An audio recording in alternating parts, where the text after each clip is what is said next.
So ayun na nga mga ka-office, nandito ulit tayo sa Chromax Motors. For today's video, yon i-update ko kayo dito sa ating project na Wrangler. Ayan.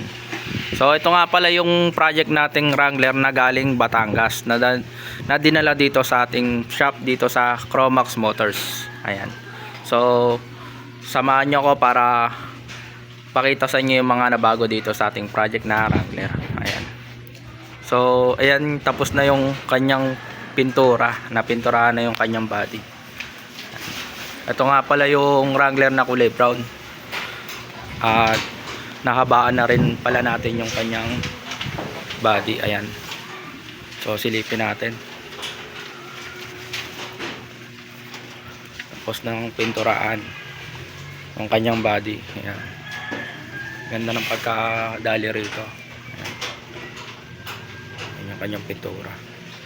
Tapos napinturahan na din yung kanyang ilalim. Ayan.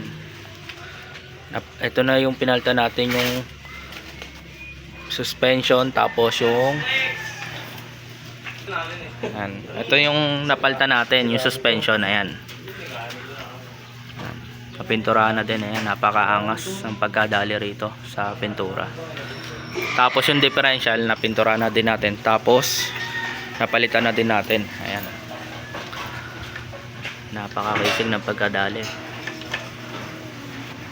So ibang iba na to doon sa dinala dito sa ating shop. Ayan. So hindi mo na makikilala kung ngayon mo lang to na ano. Ayan. So ayan. So lilinisin na lang yung kanyang makina.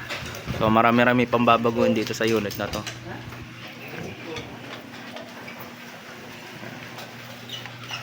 Tapos wawiringan pa yan.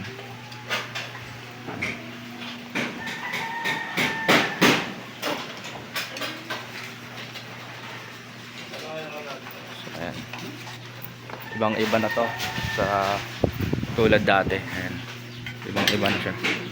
Hindi na agad makakilala.